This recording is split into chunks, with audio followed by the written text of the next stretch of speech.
Então, o provável primeiro indivíduo na história a utilizar o tarô para fins de adivinhação foi esse personagem, o Etila, que alguns livros vão dizer que ele era um comerciante que vendia sementes, enquanto outros livros vão dizer que ele era um cabeleireiro. Cabeleireiro não, mas ele era um cara que manufaturava perucas para serem usados pelos aristocratas da época.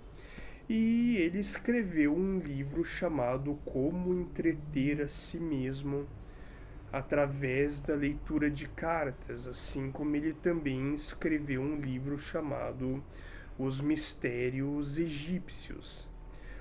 Então é a partir daí que nós vamos ter efetivamente a utilização da cartomancia, o tarô como uma ferramenta para se adivinhar o futuro. E eventualmente eu vou mostrar como alguns autores desse meio esotérico ocultista, como Aleister Crowley, vão entrar em absoluta objeção a esse uso do tarô apenas como uma ferramenta de adivinhação.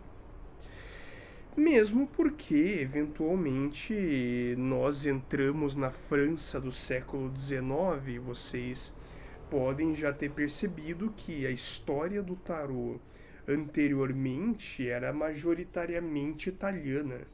A partir de agora, vamos mudar um pouco a perspectiva e a nossa história, nossa jornada, vai se tornar mais afrancesada, quando no início do século XIX nós temos esse fascinante personagem que é o Alphonse Louis Constant, mais conhecido pelo seu nome literário Eliphas Levi, é o autor do livro Ritual e Dogma de Alta Magia, que, se não me falha a memória, foi publicado em 1830 e pouco.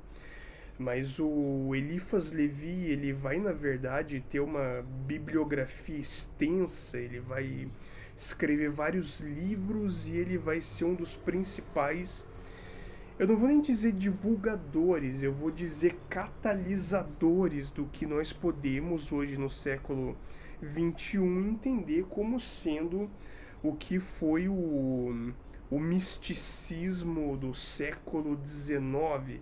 Afinal de contas, agora a gente está falando de uma época em que se tem um pouco de entendimento sobre a cultura egípcia. Chapolion já encontrou a pedra de Roseta.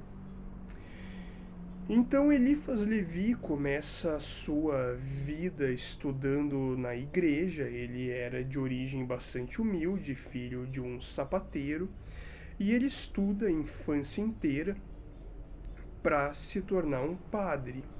E desde cedo ele se mostra um rapaz muito talentoso para as artes. Ele era um excelente ilustrador e ele se torna eventualmente. Bem, como é que fala quando é antes do cara se tornar padre? Bem, enfim. Ele era um cara do clero, certo?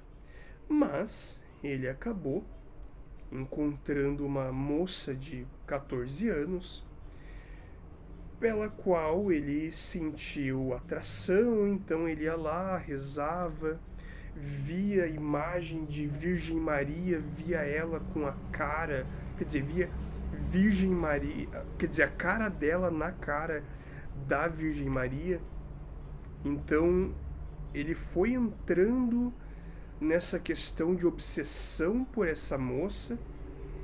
Isso fez ele questionar o juramento de castidade que ele teve que fazer para a igreja. Então, com 28 anos de idade, ele abandona a igreja, se torna professor, se casa com uma professora.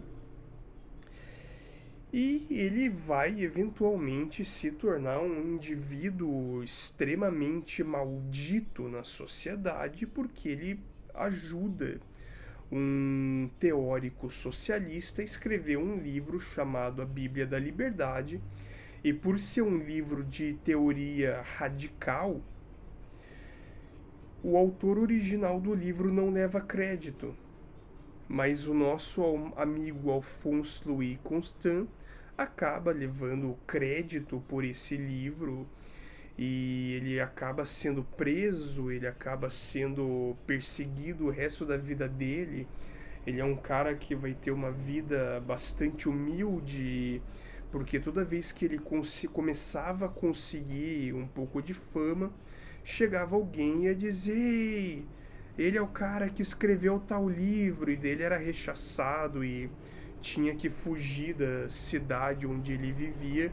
Então ele morreu com 60 e poucos anos e passou a vida inteira sofrendo diversas perseguições e humilhações por ter tido a coragem de escrever esse livro de teoria radical socialista. Então, o que torna o Eliphas Levi um personagem tão único é o fato de que não existia diferença entre o Eliphas Levi esotérico, que escrevia diversos livros sobre temas ocultistas, a história da magia, dogma e ritual de alta magia, a ciência dos espíritos, enfim, ele escreve esses livros, mas ao mesmo tempo ele também é conhecido como um autor socialista, um ativista, seria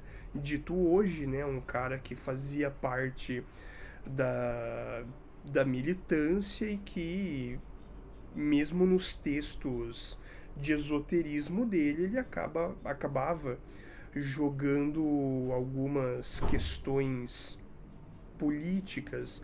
Você vai ler, por exemplo, o Dogma e Ritual, e de repente, enquanto ele explica questões esotéricas, do nada ele começa a levantar críticas ao Proudhon, anarquista francês, e começa a expressar toda a mágoa que ele tinha contra o Proudhon.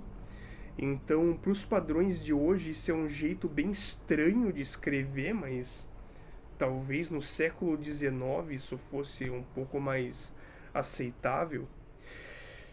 E qual que é a relação do Eliphas Levi com o tarô? Ele vai escrever daí o Dogma e Ritual, no qual todos os capítulos são organizados através das cartas do tarô. O Dogma e Ritual é um livro dividido em duas partes. Uma parte sobre dogma, onde ele explica os conceitos teóricos da ideia que ele tinha de misticismo, de magia, e cada capítulo vai corresponder a uma carta do tarô.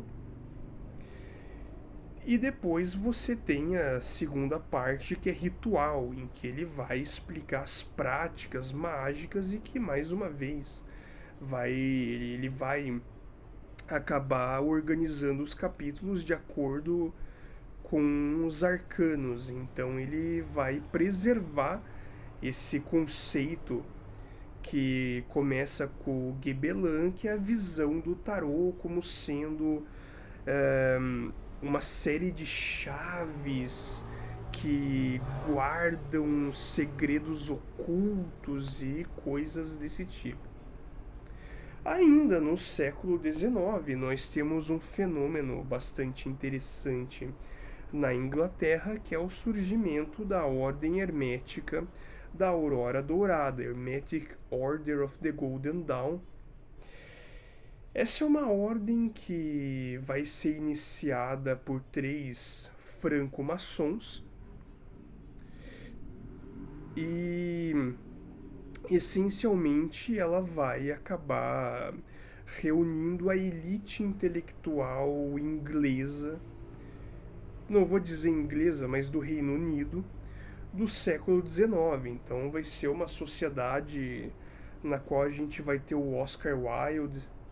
Vai ser uma sociedade segundo dizem, o Bram Stoker, o autor do Drácula, teria se envolvido com a mesma. Nós vamos ter os grandes nomes da literatura do Reino Unido reunidos nesse grupo. Então, no próximo vídeo eu vou explicar um pouco mais sobre ele.